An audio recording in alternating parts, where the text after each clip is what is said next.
Hi hello friends, అందరికీ నమస్తే. Welcome to my channel. చాలామంది అడుగుతున్నటువంటి ప్రశ్న ఇది. సో లాస్ట్ వారం చూడండి, నచ్చితే ఒక లైక్ చేయండి. సో పెళ్ళైన అమ్మాయికి భర్త యొక్క ఇంటి పేరు మార్చాలంటే ఎలా మార్చాలి, దానికి ఏం సర్టిఫికేట్ పెడితే మారుతుంది, ఎక్కడ వెళ్ళి అప్లికేషన్ చేసుకోవాలి అనేది చాలామందికి డౌట్ ఉంది. చాలా కామెంట్స్ కూడా రావడం అయితే జరుగుతుంది. వాళ్ళందరికీ సింపుల్గా ఈ వీడియోలో నేను ఆన్సర్ చెప్తా. ఓకే, లేటెస్ట్ అండ్ ఇట్లాంటి ఇన్ఫర్మేషన్ వీడియోస్ కోసం మన ఛానల్ని ప్లీజ్ సబ్స్క్రైబ్ చేసుకోకపోతే మీరు చూసిన ఈ వీడియో కింద సబ్స్క్రైబ్ బటన్ ఉంటుంది ఫ్రెండ్స్, సబ్స్క్రైబ్ చేసుకోండి. సో రీసెంట్గా చాలామందికి మ్యారేజ్లు అవుతున్నాయి. సో అమ్మాయి యొక్క తల్లి ఇంటి పేరు నుంచి అబ్బాయి యొక్క ఇంటి పేరుకు మార్చుకోవాలని ప్రతి ఒక్కరు కూడా అనుకుంటారు. మరి దీనికి ఏం ప్రూఫ్ కావాలి, ఎక్కడికి వెళ్ళి అప్లికేషన్ చేసుకోవాలి అంటే కనుక ఫస్ట్ మీరు మ్యారేజ్ రిజిస్ట్రేషన్ సర్టిఫికేట్ పొందాలి. సో మ్యారేజ్ రిజిస్ట్రేషన్ సర్టిఫికేట్ పొందాలంటే ఎట్లా, దాని ప్రాసెస్ ఏంది అనేది మన తెలంగాణ రాష్ట్రంలో ఏం చేయాలి, స్లాట్ బుక్ ఎట్లా చేసుకోవాలనేది వీడియో చేశాను. చూడని వాళ్ళంటే చూడండి, మన వీడియో సెక్షన్లో ఉంది.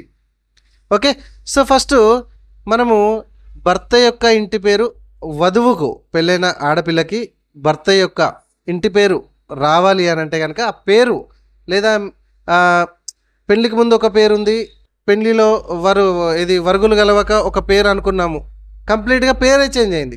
ఇప్పుడు ఇంటి పేరు రావాలి, పంతులు పెట్టిన పేరుతో సహా మొత్తం రావాలి కదా. కొందరికి అట్లా అనుకుంటే, కొందరికి పేరు మారరు, సేమ్ టు సేమ్ పేరే ఉంటుంది, భర్త పేరు మాత్రమే మారుతుంది, అంటే ఇంటి పేరుతో మాత్రమే మారుతుంది. కొందరికి కంప్లీట్గా పేరే మారుతుంది వరుగులు కలవకుంటే సంథింగ్ అనుకుందాం. వీళ్ళు ఏం చేయాలి, మ్యారేజ్ సర్టిఫికేట్ అనేది పొందాలి ఫస్ట్. ఓకే, ఈ మ్యారేజ్ సర్టిఫికేట్లో అంతకుముందు ఏం పేరుంది, పెళ్ళైన తర్వాత ఏం పేరుకు పెట్టుకున్నారు అనేది దానిలో మెన్షన్ చేస్తారు క్లియర్గా, విత్ ఫొటోస్తో సహా. వధువరుల ఇద్దరిది మ్యారేజ్ సర్టిఫికేట్లో ఫొటోస్తో సహా వస్తాయి. ఓకేనా. సో అందులో వీలైతే ఆధార్ కార్డ్ నెంబర్ కూడా కొందరు మెన్షన్ చేస్తున్నారు. మీకు మొత్తానికైతే మ్యారేజ్ సర్టిఫికేట్ మీ దగ్గర ఉండాలి. ఈ మ్యారేజ్ సర్టిఫికేట్ని తీసుకెళ్ళి మనము ఆధార్ సెంటర్కి వెళ్ళి పేరు అయితే ఈజీగా మార్చుకోవచ్చు. అక్కడ ఆప్షన్ అయితే ఉంటుంది, మారుతుంది. కానీ ఒకటి గుర్తుపెట్టుకోండి, ఆడపిల్లలు, పెళ్ళైన ఆడపిల్లలు ఎవరైతే చదువుల కోసం, అఫ్కోర్స్ చదువుల కోసం, పై చదువుల కోసం చదవాలి అనుకుంటున్నారో, లేదా ఏదైనా ఉద్యోగాల కోసం ప్రిపేర్ అవ్వాలని అనుకుంటున్నారో వాళ్ళు మాత్రం ఒక్కసారి ఆలోచించుకొని భర్త యొక్క ఇంటి పేరు కావచ్చు, భర్త అంటే పెళ్ళైనాక పేరు మార్పు కోసం కావచ్చు, అవి చేసుకోండి, కాదనట్లేదు. కాకపోతే ఒకవేళ మీకు ఉద్యోగం కోసం ప్రిపేర్ అవ్వాలనుకున్నా, లేకపోతే పై చదువుల కోసం చదవాలనుకున్నా, మీకు స్కాలర్షిప్ కోసం, ఇవన్నీ కోసం జాబ్ వచ్చినా కూడా చాలా ప్రాబ్లం ఫేస్ చేయాల్సి వస్తుంది. ఎందుకు అంటే ఇక్కడ చూడండి, మనకు ఆధార్ కార్డులో పేరు చేంజ్ చేయాలంటే మీకు ఆధార్ కార్డ్ ఇష్యూ చేసిన తర్వాత 2 ఛాన్సులు మాత్రమే ఉంటాయి.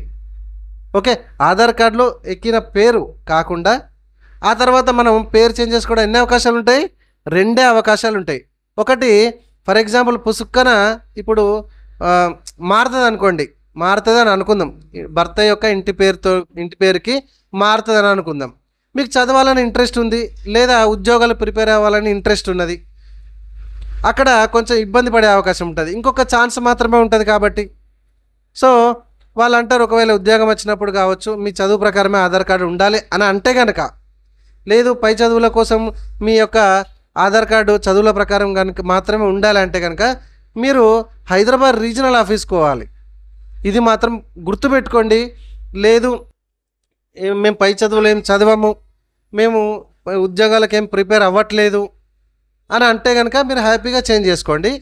కాకపోతే చేంజ్ చేసుకునే ముందు ఈ ఒక్క ఆలోచన అమ్మాయిలు, వధువు ఎవరైతే అదే పెళ్లి కూతురు ఎవరైతే ఉంటారో ఒక్కసారి ఆలోచించి నిర్ణయం తీసుకోండి.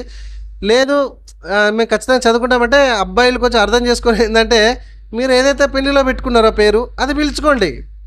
ఎందుకంటే అమ్మాయికి చదువులో ఇంట్రెస్ట్ ఉంది, చదువుకోవాలని, లేదా గవర్నమెంట్ ఉద్యోగం కోసం ప్రిపేర్ అవుతుంది, అట్లనే ఉండనివ్వండి. ఓకేనా. మీరు పెళ్ళిలో ఏదైతే పేరు పెట్టుకున్నారో వధువుకి, పెళ్లి కూతురికి, ఆ పేరు చక్కగా పిలుచుకోండి కదా. సో ఫ్యూచర్లో ఎటువంటి ఇబ్బంది రాకుండా ఉండే అవకాశం ఉంటుందని నా సజెషన్. సో మీరు ఆలోచించుకొని మీ డిసిషన్ మీరు తీసుకోండి.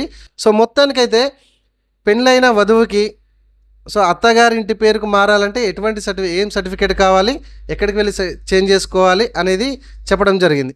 అండ్ కొన్ని ఆధార్ సెంటర్లలో రెసిడెంట్ సర్టిఫికేట్, నివాస సర్టిఫికేట్లో ఇప్పుడు ఏదైతే పెళ్ళి అయిన తర్వాత పేరు అనుకుంటారో ఆ పేరు కొట్టించుకొస్తే మేము చేస్తాం, అప్డేట్ చేస్తామని కొందరు అంటున్నారు. ఇది నేను సజెషన్ సో వాళ్ళు చెప్తే చేస్తే కానీ వాళ్ళు మీన్స్ మేము చేస్తాము అని వారంటే కనుక మీరు అట్లా చేసుకోండి. ఇంకా కొందరు ఏంటంటే ఆధార్ సెంటర్ వాళ్ళు ఏంటి మనకు ఓటర్ ఐడి కార్డు, ఎలక్షన్ కార్డులో మీరు ఇప్పుడు ఏదైతే పెళ్ళైన తర్వాత పేరు ఆ ఎలక్షన్ కార్డులో కొట్టించుకొస్తే మేము ఆ ఎలక్షన్ కార్డుని బట్టి మేము ఆధార్ కార్డులో చేంజ్ చేస్తామని అంటున్నారు.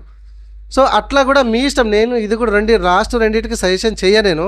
కాకపోతే వాళ్ళు చేస్తా అంటే మీరు హ్యాపీగా అట్లా కూడా చేసుకోవచ్చు. నా సజెషన్ మాత్రం మ్యారేజ్ సర్టిఫికేట్ ఒకటితో మాత్రమే మీకు ఆధార్ కార్డులో సర్నేమ్ కావచ్చు, లేకపోతే ఇంటి పేరు కావచ్చు, లేకపోతే ఆ పెళ్ళిలో పెట్టుకున్న పేరు కావచ్చు, మొత్తానికైతే అది చేంజ్ చేయాలని అట్లా నేను చెప్పిన పద్ధతి ప్రకారం అయితే చేంజ్ చేసుకోండి. క్లియర్గా అర్థమైందని నేను అనుకుంటున్నా. ఎంతమందికి నచ్చిందో చూసినాక ఒక లైక్ చేయండి. ఇట్లా లేటెస్ట్ అండ్ ఇన్ఫర్మేషన్ వీడియోస్ కోసం మన ఛానల్ ఇప్పుడే సబ్స్క్రైబ్ చేసుకోండి. నెక్స్ట్ వీడియోలో భర్త పేరు Aadhaar card back side, Aadhaar కార్డులో మొత్తానికైతే భర్త పేరు ఆధార్ కార్డులో రావాలంటే ఏం చేయాలి అనేది చేస్తున్నా మీకోసమే. లేదా తండ్రి పేరు రావాలంటే, తండ్రి పేర్లు చాలామంది మిస్టేక్స్ పడ్డాయి ఆధార్ కార్డులో అంటున్నారు. మరి తండ్రి పేరు కూడా ఆధార్ కార్డులో రావాలి, సరి చేసుకోవాలి అంటే ఏం చేయాలి, ఎటువంటి ప్రూఫ్ కావాలి, ఇటు భర్త పేరు రావాలంటే ఎటువంటి ప్రూఫ్ కావాలి, ఇటు ఇది తండ్రి పేరు మార్పులు చేర్పులు కావాలంటే ఎటువంటి ప్రూఫ్ కావాలనేది నెక్స్ట్ వీడియో తరుస్తాను. Thank you.